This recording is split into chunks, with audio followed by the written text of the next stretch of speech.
Hey everyone, tonight we're drifting back to a quieter, stranger version of Europe. So settle in, dim the lights, loosen whatever needs loosening. Let your shoulders remember they can, occasionally, unclench. And let us float back through a series of royal households that, despite having everything, somehow managed to turn their lives into slow-motion disasters. Because nothing says sleep well like knowing even medieval kings were outmatched by basic genetics, petty grudges, and the kind of family dynamics you usually only see in very long group chats that should have been emails. Tonight's theme is simple, soft, comforting. Even we're wandering through the dim halls of European royal dysfunction, the sickly, the unfortunate, the exquisitely petty. The marriages that went so spectacularly wrong they essentially became genetic cautionary tales. The childhoods that involved more tutors, fewer hugs, and an alarming number of uncles plotting treason. So let us settle in with part 1, perfect for when you need to shut off your brain. Because nothing relaxes the mind quite like watching historical elites make choices so baffling that your own life suddenly looks like an organizational masterpiece. Let's start with a family we all know, a dynasty whose claim to fame includes jawlines that could store grain. Yes, we're easing our way into the warm, familiar embrace of the Habsburgs. The Habsburgs, nature's argument for genetic diversity. The Habsburgs were, in theory, one of the great ruling families of Europe. They held thrones, commanded armies, and controlled vast territories. But, unfortunately for everyone involved especially their own faces, they made one very consistent life choice. They married each other. The reasoning, of course, was political. A tidy little strategy of keeping power in the family. And to be fair, it did keep the family wealthy and powerful. It also, however, created the now famous Habsburg jaw, which tends to appear in portraits like a small tectonic plate, sliding determinedly forward. Let's drift over to one of their most emblematic figures, a man whose biography reads like someone clicked random disadvantages on a medieval character creation screen. Charles II of Spain, a man held together by titles and sheer optimism. Charles II, also known as Charles the Bewitched, a nickname given because naturally people assumed his medical conditions were the result of sorcery, was born into a gene pool so shallow it could have been measured with a ruler. He wasn't supposed to rule, or, more accurately, he wasn't physically equipped for it. He struggled with walking, swallowing, speech, and basically every essential function not related to wearing elaborate robes. Portraits of Charles show him pale, slack-jawed, and gazing into the middle distance, with an expression that suggests he has misplaced a thought and isn't entirely sure he ever had it. Court doctors described him with phrases like possessed of fragile health, which in 17th century medical language meant, we have no idea what's happening, but it's definitely not great. Charles' tongue was unusually large, which caused difficulty speaking. His lower jaw protruded impressively Habsburg tradition. He was often ill, frequently exhausted, and, in the words of one diplomat, barely capable of the simple acts of life, which is a beautifully diplomatic way of saying, the poor man was trying his best, but the best wasn't very good. Yet despite his frailty, Charles II was king, and since royal duty demanded that he produce heirs, he was married twice to women whose primary job was essentially fix the dynasty by any means necessary. Both marriages were childless, through no fault of the wives, who spent their days acquiring elaborate gowns, dealing with court gossip, and quietly updating their mental lists of escape routes. Charles' health deteriorated so steadily that by his final years, the Spanish court wasn't even subtle about waiting for him to die. Festivals were toned down, diplomats hovered, and Charles himself asked for witchcraft investigations because surely someone had cursed him. In a way, he wasn't wrong, just not in the magical sense. But let's drift away now from the Habsburgs' complex relationship with chromosomes. We'll gently slide toward another family that excelled at making royal life unnecessarily difficult.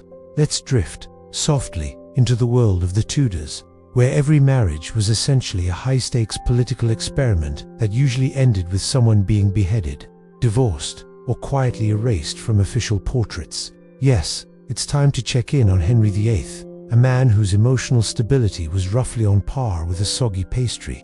Henry VIII's marital speedrun, 6 wives, 0 chill. Henry VIII is often remembered as a robust, larger-than-life king. In reality, he was more of a gradually expanding balloon, with a talent for musical composition and a deep suspicion that everyone was betraying him. But let's begin with the early days. Young Henry was athletic, charming, and very fond of jousting, which, given his later health problems, is somewhat ironic. But at the start of his reign, he was basically the Renaissance equivalent of a fitness influencer. Unfortunately, despite his good looks and courtly hobbies, Henry suffered from one debilitating fear, the fear of not having a male heir. This became his entire personality. It dictated his marriages, his religious reforms, and roughly half of England's political instability for the next century. Catherine of Aragon, the starter wife Catherine, was capable, intelligent, and genuinely devoted to Henry. But after multiple pregnancies and only one surviving daughter, Henry decided that perhaps God was displeased, a conclusion he reached independently of the fact that he simply wanted someone younger. Naturally, instead of handling things quietly, he launched a theological and political crisis, invented a new church, and forced everyone around him to pretend this was a normal, reasonable reaction. Catherine's response: she simply refused to cooperate and remained dignified to the end, which annoyed Henry even more. Anne Boleyn. The ambitious disaster Anne Boleyn was witty, stylish, and absolutely not prepared for everything that came with Henry's attention. The marriage ended with her execution, accusations of adultery that were comically implausible, and a daughter Elizabeth who would later become one of England's greatest monarchs. But Henry, at the time, was convinced Anne had tricked him, which says more about Henry than Anne, Jane, Anne, Catherine, and Catherine again. We'll explore the rest of Henry's matrimonial adventures later, but for now, just picture the royal household as a revolving door of women named Catherine, each entering with optimism and leaving with varying degrees of trauma. And with that gentle stroll through marital chaos, let's ease into something even softer, something slower, something less bloody. Let us wander next through the childhoods of royal children, those tiny future monarchs who were raised with silver spoons, gold cradles, and absolutely no emotional support. Sickly, spoiled, and sad. Medieval royal childhoods were interesting. Modern people sometimes imagine young princes and princesses living charming lives filled with jousting practice, poetry lessons, and occasional dragon-related. In reality, royal children were treated less like kids and more like political investments in need of constant monitoring. Many spent their early years being handed from one governess to another, all while being dressed in uncomfortable fabrics and taught multiple languages by tutors who believed affection was a form of weakness. Let's drift into the life of one such child, a boy famed for being delicate, intelligent, and constantly overshadowed by the expectations of a kingdom. Edward VI, the boy who had a kingdom and no immunity system. Edward VI, son of Henry VIII and Jane Seymour, was raised almost entirely by tutors and physicians who agreed on only one thing: Edward should not do anything fun, ever. Historians describe him as pale, studious, and prone to illness.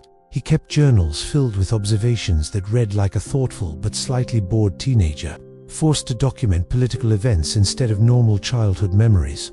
While other kids practiced archery or got into harmless trouble, Edward attended endless lessons on governance, classical literature, and how not to look stressed while wearing layers of velvet. He inherited the throne at 9 years old age, when most children are still developing their handwriting, and ruled in name only. A council of adults made all decisions, many of which they made while quietly worrying that Edward might sneeze and die before finishing breakfast. Spoiler, he did not make it to adulthood.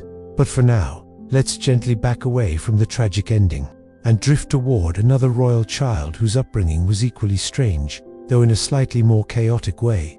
Charles VI of France, a prince destined for madness and probably not enough sleep. Charles VI, later known as Charles the Mad, had a childhood that began in the usual royal fashion: tutors, servants, elaborate lessons, and frequent reminders that his emotions were inconvenient. He was crowned young. He was surrounded by scheming uncles, and he was raised in a court where stress and paranoia were practically hobbies. It's not entirely surprising that Charles eventually experienced profound psychological instability. His symptoms ranged from believing he was made of glass, yes, literally glass, to forgetting his own name. When he wasn't having episodes, he was gentle and kind. When he was, the court scrambled to hide the symptoms, protect the monarchy, and avoid being blamed for whatever Charles thought was happening at any given moment. Not optimal for France, not optimal for Charles. Definitely not optimal for anyone hoping for political consistency. let's ease ourselves back into the candlelit corridors of European palaces. You can picture them if you like, though softly, without too much detail. Stone walls, velvet drapery, drafty hallways where royal children caught the kind of colds that quickly became historical footnotes. We've covered some tragic Habsburgs and a few exhaustingly dramatic Tudors. Now let's drift over to a dynasty that excelled at making everything as complicated as possible. The Bourbons of France. A family so committed to spectacle that even their breakfasts involved court observers, and so committed to poor decision-making that their monarchy eventually dissolved in a series of loud, sharp noises. Louis XIV, the Sun King, mostly just shining on himself. Louis XIV is often praised for bringing stability, culture, and really extravagant landscaping to France. And yes, Versailles is impressive, assuming you enjoy architecture that seems to shout subtlety. Never heard of her, but even as a child, Louis was set up for emotional difficulty. His mother, Anne of Austria, adored him in that very specific royal way, which combined deep affection with complete emotional distance. He survived smallpox. He lived through a civil uprising known as the Fronde, basically a noble tantrum involving barricades, and he was raised to believe he was the state, which is a wonderful thing to tell a 7-year-old if your goal is to create centuries of tax problems. Yet behind the grandeur, Louis XIV's personal relationships were strained. His marriage to Maria Theresa of Spain was polite but cold. He had numerous mistresses, and his children, legitimate and otherwise, were shuffled around like chess pieces. In the last decades of his reign, smallpox and disease chipped away at his heirs until the succession looked like a half-empty family tree after a storm. But Louis himself remained steady, shining, radiant even, mostly because he had a hallway in Versailles filled with mirrors to reinforce the message. Louis XV, the man who couldn't commit to anything except bad habits. Let's drift forward a bit. Louis XV, the great-grandson of Louis XIV, inherited a throne overflowing with problems and an emotional toolkit better suited for a lukewarm marshmallow. He began life sickly and shy. Then suddenly, he found himself king at age 5, after a royal cascade of deaths left him as the last small candle flickering in the Bourbon line. Court officials panicked. France panicked. Louis himself continued practicing handwriting and quietly developing anxiety. He eventually grew into adulthood and married Marie Lecesca, who was kind, modest, and not particularly exciting by Versailles standards. Louis XV, however, was Italy bored. And by Italy, I mean his list of official mistresses grew long enough to qualify as a minor census. Madame de Pompadour became the most famous, not for romance, but because she effectively ran everything art, architecture, foreign policy, while Louis drifted through his days like a tired middle manager trying to avoid meetings. His reign ended with the 7 Years' War, financial strain, and a sense that the monarchy was slowly floating toward a cliff. Most people didn't notice the cliff yet, but the sound of approaching doom was definitely audibly faint and muffled by layers of silk. Louis XVI and Marie Antoinette, a marriage of good intentions and terrible timing. Let's drift gently into what is perhaps Europe's most famous royal marriage gone wrong. Though not genetically catastrophic, it was definitely awkward. Louis XVI and Marie Antoinette were married as teenagers. He was introverted, studious, and fond of locksmithing.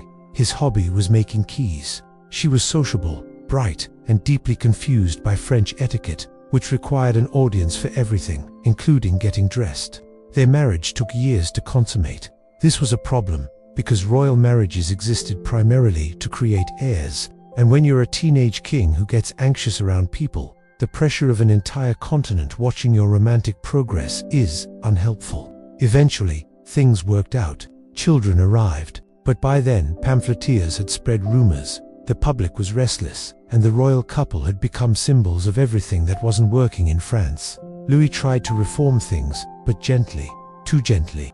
Marie tried to support him, but awkwardly. Court factions feuded, finances collapsed, and the entire situation escalated in a slow, inevitable slide toward revolution. We won't linger on the ending. Sharp objects, mobs, unpleasant lighting.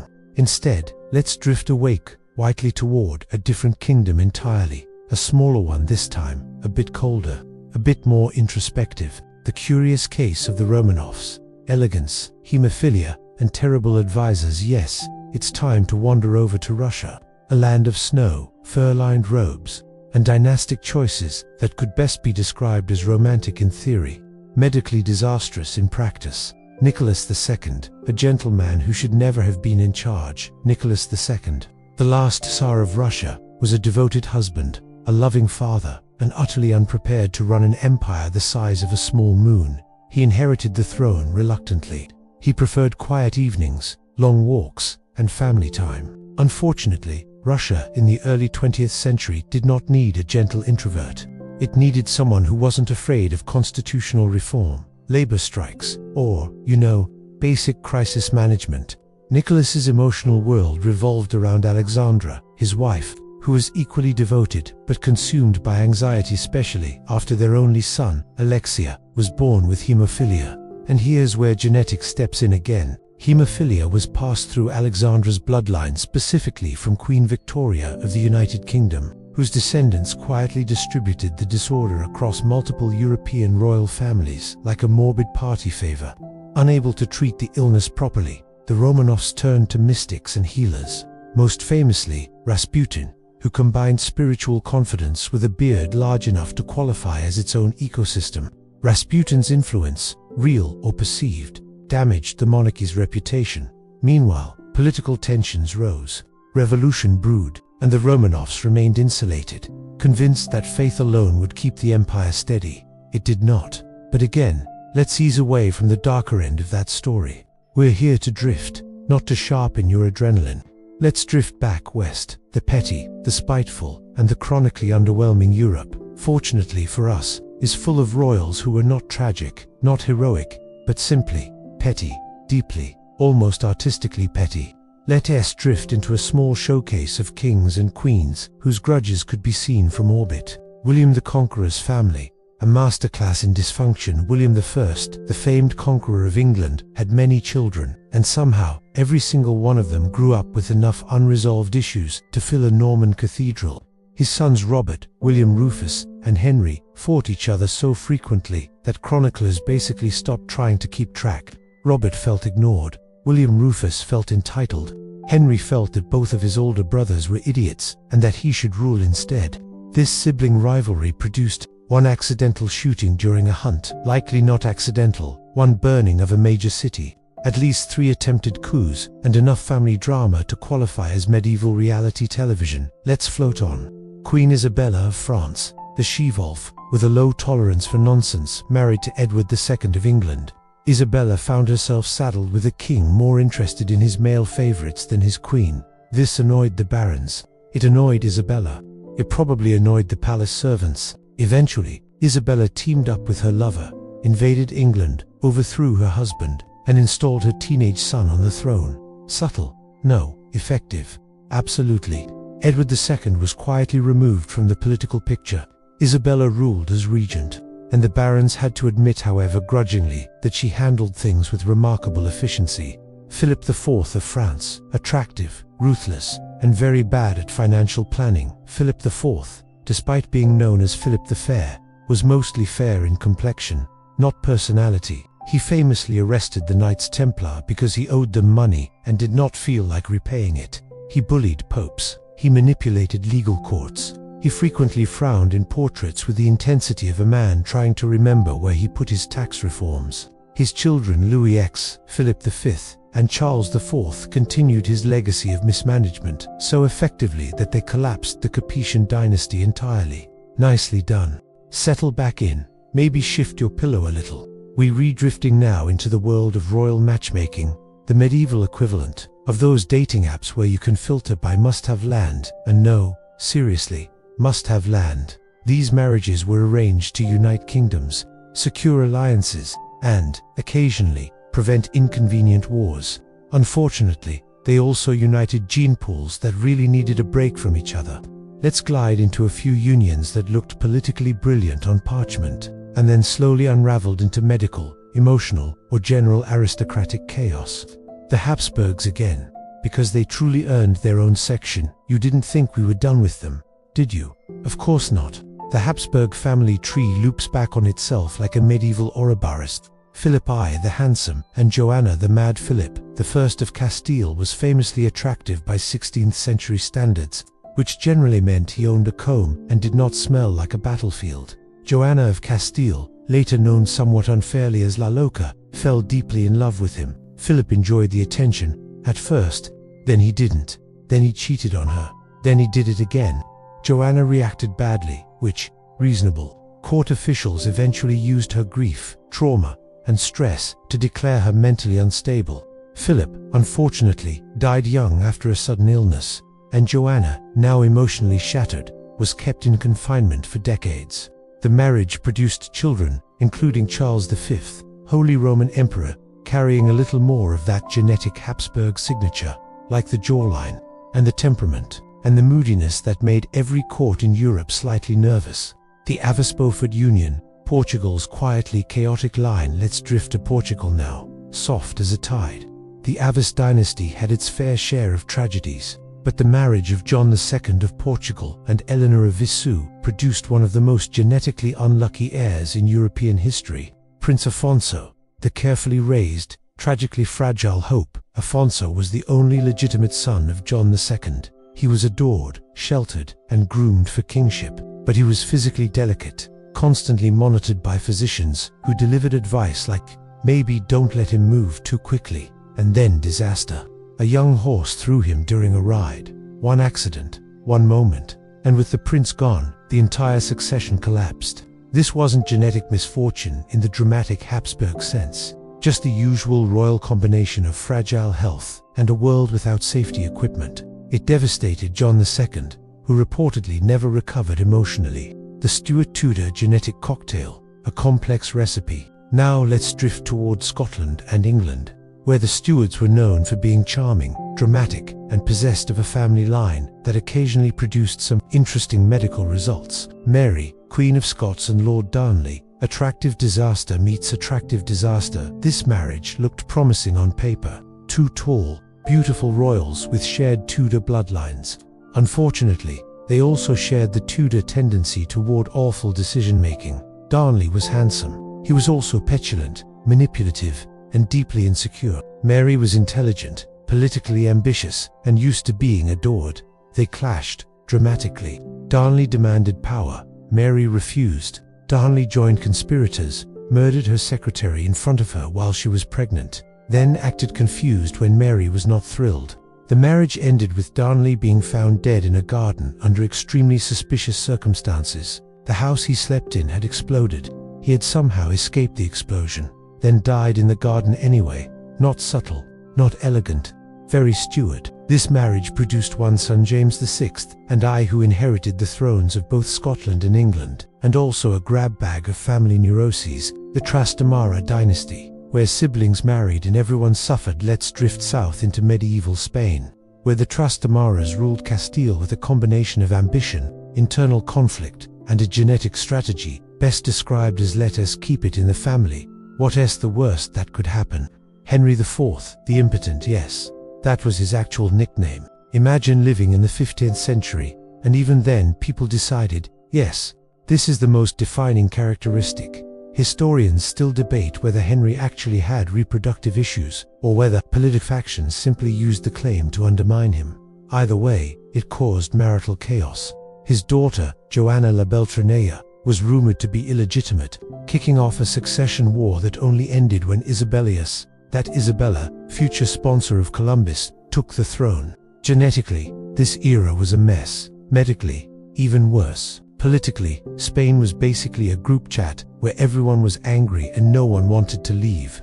Soft shift. Let's drift into the realm of petty monarchs. We've handled genetics. We've handled tragedy. Let's reward ourselves with some mild, soothing pettiness. Because if there's anything more relaxing than a king with political power, it's a king who uses that power to behave like a disgruntled co-worker with unlimited resources. Charles the Bold, the man who wanted to be tall. Charles the Bold, Duke of Burgundy, was many things. Ambitious, stubborn, possibly in need of a hobby, but he was also extremely concerned with appearing heroic. Chroniclers hint that Charles was sensitive about his height. He compensated by wearing dramatic armor, issuing dramatic proclamations, and making dramatic military decisions that got him dramatically killed. Not the most restful personality. Let's float onward. Frederick William, the First of Prussia, the king who collected tall men. This one is soothing in a deeply strange way. Frederick William I, father of Frederick the Great, had a regiment called the Potsdam Giants.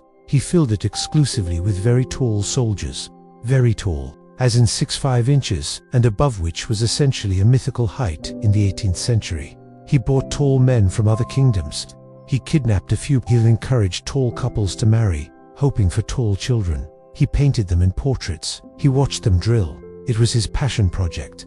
His son, Frederick the Great, found the whole situation horrifying and spent much of his youth trying to escape his father's authoritarian eccentricities. On the plus side, at least the uniforms were nice. Queen Christina of Sweden, the monarch who forgot to rule quietly. Christina was brilliant, eccentric, and absolutely uninterested in behaving like a typical queen. She disliked court etiquette, dressed in men's clothing, collected philosophers, and once startled an ambassador by greeting him while sitting on the floor eating fruit. She eventually abdicated, converted to Catholicism, and moved to Rome, spending the rest of her life commissioning art, hosting salons, and occasionally causing diplomatic incidents just for fun. Sweden remained confused. Europe remained delighted. Let's drift into royal childhoods again.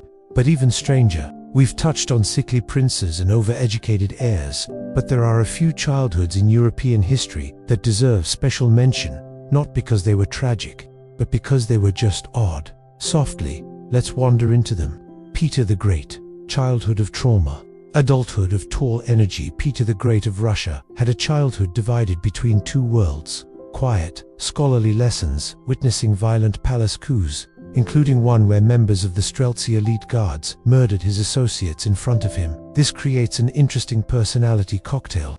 Peter grew up to be extremely tall, extremely enthusiastic, extremely fond of ships, extremely violent when irritated, extremely willing to force modernization on Russia, whether Russia wanted it or not. He built a navy. He built a city. He built new fashions, new taxes, and new ways to terrify anyone who preferred the old ways. He also made his court shave their beards, which in Russian culture was the 17th century equivalent of telling everyone to delete their social media accounts. Ivan the Terrible, raised in a palace, treated like a stray dog. Now, gently, let's peek at Ivan IV, not for long, because his story is not exactly soothing.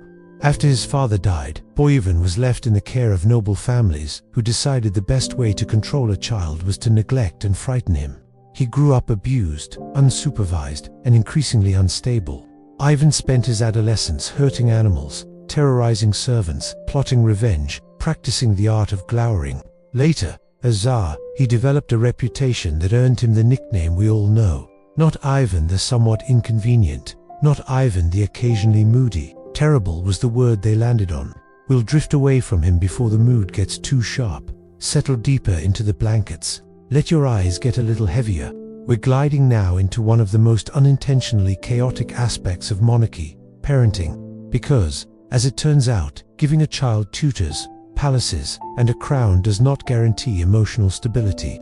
In fact, it often produced results ranging from mildly strange all the way to definitely needs a therapist, which unfortunately will not be invented for several centuries. Let's drift slowly through some gently disastrous royal upbringings. George III, raised properly, broke quietly. George III of Britain was raised to be responsible, moral, and very obedient. This worked for a while. He married faithfully. He had many children. He genuinely tried to be a good king. But his childhood training also left him with crippling perfectionism. He worried constantly. He stressed over every decision, and his mental health, already fragile, eventually buckled under the weight of it all. Later in life, George suffered episodes now believed to be related to bipolar disorder During these episodes he talked for hours, paced endlessly, and once tried to shake hands with an oak tree because he believed it was the King of Prussia.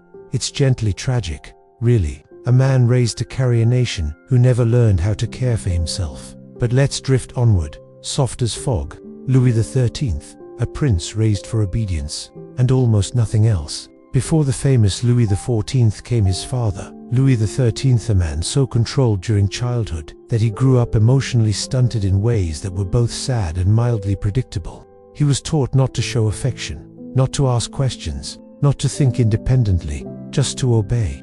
He spent much of his adult life lonely, anxious, dressing in armor to cope with stress, fiercely dependent on Cardinal Richelieu, who did all the actual ruling. His marriage to Anne of Austria was awkward and distant for 2 decades. Eventually, amazingly, they produced children, though some courtiers suspected divine intervention. Given how little time they spent together, Louis XIII is the perfect example of what happens when your royal upbringing is essentially a 17-year-long scolding. Let's float gently onward. Maria Theresa's children, overbearing parenting.